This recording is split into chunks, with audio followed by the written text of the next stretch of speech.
Marwari media आप देख रहे हैं। आज है 5 मार्च 2024 मंगलवार का दिन और हिंदू तिथि फाल्गुन माह की नवमी है। नजर डालेंगे आज की बड़ी खबरों पर। शुरुआत करेंगे देश की सबसे बड़ी खबर के साथ। बड़ी खबर, देश में एक नई योजना की शुरुआत हुई है। योजना के तहत हर महीने 18 साल से अधिक उम्र की महिलाओं को 1000 रुपए मिलेंगे। पूरी खबर को विस्तार से जानते हैं। दरअसल दिल्ली की वित्त मंत्री आतिशी मार्लेना ने सोमवार को साल 2024 और 25 के लिए 76,000 करोड़ रुपए का बजट पेश किया है। आतिशी ने बजट में 18 साल से ऊपर की महिलाओं को हर महीने 1000 रुपए देने की घोषणा की है। इसके लिए सरकार महिला सम्मान योजना लेकर आई है। यानी कि जैसे मध्य प्रदेश में महिलाओं को लाडली बहना योजना के तहत हर महीने 1250 रुपए मिलते हैं, अब उसी प्रकार दिल्ली में 18 साल से ऊपर की महिलाओं को हर महीने 1000 रुपए देने की घोषणा की है। दिल्ली सरकार अगले साल से मुख्यमंत्री महिला सम्मान योजना शुरू करेगी। इस योजना के तहत हर महीने 18 साल से बड़ी उम्र की महिलाओं को 1000 रुपए मिलेंगे। और इस विषय को लेकर हमने कल भी बात की थी कि सभी राज्यों की सरकारों का महिलाओं पर खास फोकस है। सूत्रों के हवाले से बड़ी खबर तो यह भी है, राजस्थान में भी सरकार लाडली बहना योजना की तर्ज पर नई स्कीम ला सकती है और महिलाओं को सीधा बेनिफिट दिया जा सकता है। बहरहाल आगे बढ़ते हैं। राजस्थान से बड़ी खबर, जैसलमेर जिले में स्थित एशिया की सबसे बड़ी फील्ड फायरिंग रेंज में भारत की तीनों सेनाएं सबसे बड़ा युद्धाभ्यास करने जा रही है। पोखरण फील्ड फायरिंग रेंज में 12 मार्च को भारत शक्ति नाम से इस युद्धाभ्यास को किया जाएगा। इस युद्धाभ्यास में तीनों सेनाएं भारत में निर्मित हथियारों की ताकत का प्रदर्शन करेगी। और बड़ी बात तो यह है, भारतीय सेना की इस ताकत को देखने भारत के प्रधानमंत्री नरेंद्र मोदी भी 12 मार्च को पोखरण आ सकते हैं। और बड़ी जानकारी आपको यह भी दे दूं, इस युद्धाभ्यास में सिर्फ स्वदेशी तरीकों से विकसित किए गए हथियारों को ही शामिल किया जाएगा। यानी कि इस युद्धाभ्यास के दौरान आत्मनिर्भर भारत की अवधारणा देखने को मिलेगी। आगे बढ़ जाते हैं। राजस्थान की एक और बड़ी खबर, कस्टम विभाग ने 2 अलग अलग कार्रवाई में तस्करी का 7.8 किलो सोना जब्त किया है। पहली कार्रवाई जयपुर एयरपोर्ट पर की गई। सुबह मस्कट की फ्लाइट से आए शेखावाटी निवासी यात्रा की जांच में मोजे के अंदर पेस्ट फॉर्म में 64.87 लाख का 995 ग्राम सोना छिपा कर लाया, जो पकड़ा गया। उधर जोधपुर में भी एक बड़ी कार्रवाई को अंजाम दिया गया। मुंबई से तस्करी कर राजस्थान ला रही 4 करोड़ रुपए के सोने के साथ 2 लोगों को कस्टम विभाग ने जोधपुर से गिरफ्तार किया है। दोनों तस्कर ट्रेन में डेगाना उतरकर छोटी खाटू जाने वाले थे। बरामद सोने का वजन 6.3 किलो है। सोना कैप्सूल रूप में छिपाया गया था, जिसे खाड़ी देश से तस्करी कर मुंबई और वहां से राजस्थान पहुंचाया जा रहा था, लेकिन पकड़े गए। आगे बढ़ते हैं। राजस्थान से एक और बड़ी खबर, कोरोना के बाद मानो साइबर ठगी को ऐसे पंख लगे हैं कि साइबर ठगी के मामले में देश में राजस्थान नंबर 1 हो चुका है। पहले किसी समय झारखंड राज्य का जमातड़ा इलाका साइबर ठगों के लिए स्वर्ग था, लेकिन अब यह 4थे नंबर पर आ चुका है। अब नया साइबर ठगों का इलाका मेवात बन चुका है। यानी कि ठगी के लिए जो फ्रॉड कॉल आपके पास आते हैं वो यहीं से आते हैं। वैसे साइबर ठगों पर लगातार पुलिस की नजर बनी हुई है। पहली बार पुलिस ने बड़ी संख्या में फर्जी सिम भी बंद किए हैं और IMEI नंबर भी ब्लॉक किए हैं। पुलिस ने साइबर ठगी को रोकने के लिए 62,000 से ज्यादा सिम बंद कर दिए हैं और करीब 2.25 लाख IMEI नंबर भी बंद कर दिए हैं। उसके बावजूद भी पुलिस का कहना है कि सोशल मीडिया पर कई तरह के भ्रामक विज्ञापन और सूचनाएं दी जाती है, जिसमें ना चाहते हुए भी कोई भी साइबर ठगों के जाल में लोग फंस ही जाते हैं। यही कारण है कि बैंक KYC के नाम पर, सस्ते वाहन और फर्नीचर बेचने के नाम पर, घर बैठे काम करने के नाम पर सबसे ज्यादा फ्रॉड हो जाता है। पुलिस ने एग्जाम देकर बताया कि जो बाइक 80,000 की है वह 25,000 में कोई कैसे दे सकता है। पुलिस ने आगाह किया है कि सस्ता माल यानी धोखा होना तय है। इस तरह भ्रामक विज्ञापनों के चक्कर में बिल्कुल ना आए। आगे बढ़ जाते हैं। एक और बड़ी और काम की खबर, राजस्थान सफाई कर्मचारी पदों पर भर्ती के लिए रजिस्ट्रेशन प्रक्रिया शुरू हो गई है। 24 मार्च 2024 तक आप नौकरी के लिए आवेदन कर सकते हैं। करेक्शन विंडो 27 मार्च को खुलेगी और 2 अप्रैल 2024 को बंद हो जाएगी। वैसे आपको बता दूं, राजस्थान सफाई कर्मचारी भर्ती 2024 के लिए आवेदन करने वाले उम्मीदवार की आयु सीमा 18 वर्ष से 40 वर्ष के बीच होनी चाहिए।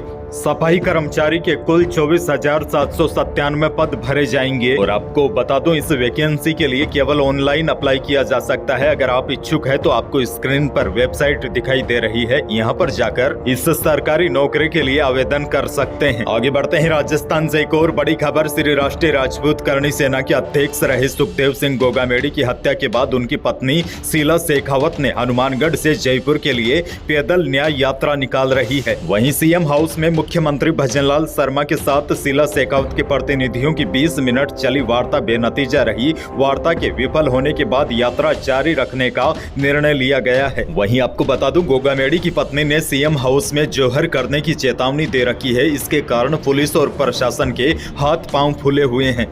आगे बढ़ेंगे, एक और बड़ी खबर। सोने चांदी के दामों में 4 मार्च को तेजी देखने को मिली। India Bullion and Jewellers Association के मुताबिक 10 ग्राम सोना 657 रुपए महंगा होकर 63,473 रुपए पहुंच गया और चांदी में भी मामूली बढ़ोतरी देखने को मिली। यह 620 रुपए महंगी होकर 70,518 रुपए प्रति किलोग्राम पर पहुंच गई। बाकी पेट्रोल और डीजल के भाव में आज भी हमेशा की तरह कोई भी बदलाव नहीं हुआ है, यानी कि न तो पेट्रोल डीजल के भाव घटे हैं और न ही बढ़े।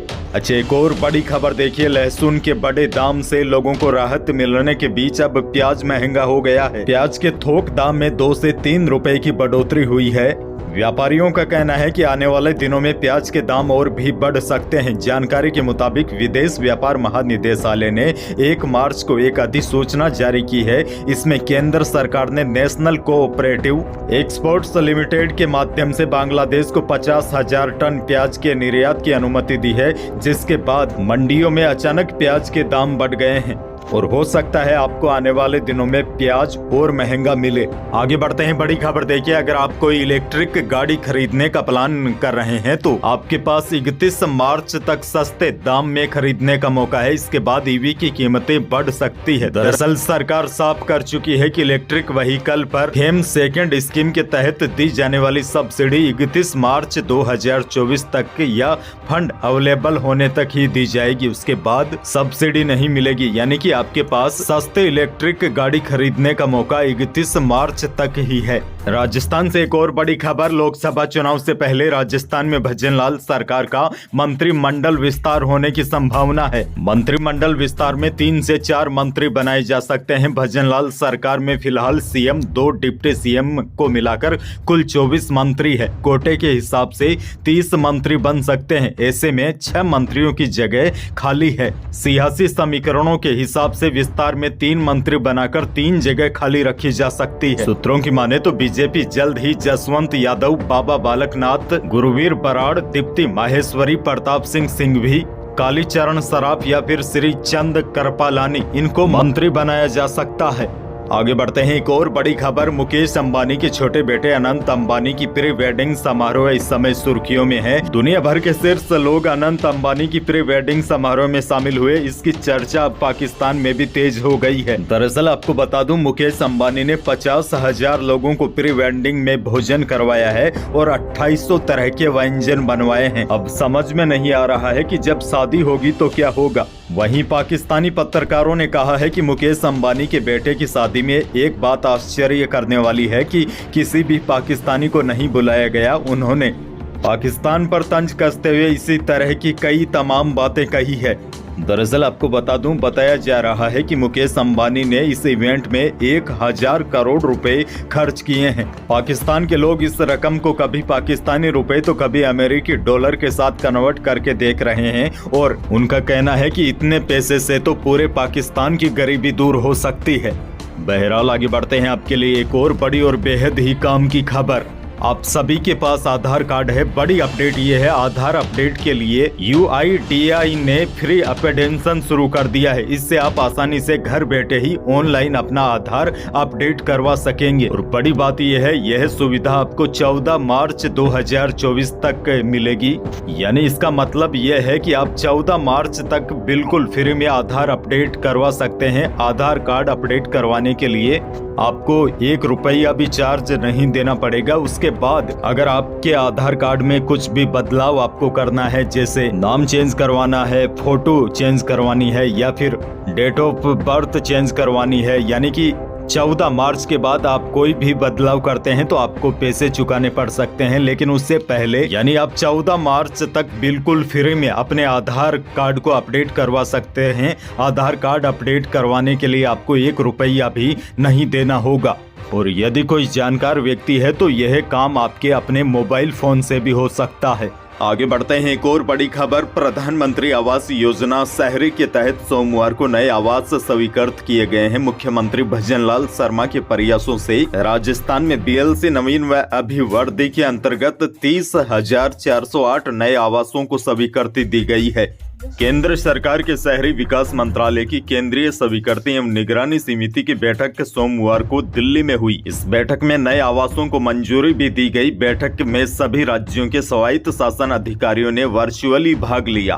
राजस्थान से रोडिस्को के कार्यकारी निदेशक प्रकाश चंद शर्मा व अन्य अधिकारी शामिल हुए। रोडिस्को के कार्यकारी निदेशक ने बताया कि मुख्यमंत्री भजनलाल शर्मा ने विकसित भारत संकल्प की यात्रा के समय जब लोगों को पक्का घर बनवाने के लिए आवेदन करते हुए देखा तो उनसे बातचीत की तो लोगों की जरूरत का पता चला। इसको लेकर उन्होंने स्वायत्त शासन मंत्री झाबर सिंह खारा और विभाग के अधिकारियों से चर्चा की। बड़ी खबर यह है कि प्रधानमंत्री आवास योजना शहरी के अंतर्गत 30,408 नए आवासों की स्वीकृति दी गई है, यानी कि 30,400 लोगों को शहरों में पक्के मकान मिलेंगे। आगे बढ़ते हैं, बीकानेर से बड़ी खबर। मुख्यमंत्री भजनलाल शर्मा ने सोमवार देर रात बीकानेर की कृषि उपज मंडी के सामने स्थित श्री मालचंद मारू के हेयर सैलून में पहुंचकर उनका हौसला अफजाई किया। मारू ने पीएम स्वनिधि योजना के तहत 10,000 रुपए का ऋण प्राप्त किया था और इस दौरान मुख्यमंत्री ने हेयर कट करवाया, यानी कि अपने बाल इसी दुकान में कटवाए। मुख्यमंत्री को अचानक छोटी सी नाई की दुकान पर बाल कटवाते देख एक बार के लिए सभी लोग हैरान रह गए। तो यही थी प्रदेश और देश की आज की बड़ी और महत्वपूर्ण खबरें। वीडियो को लाइक करना बिल्कुल न भूलिए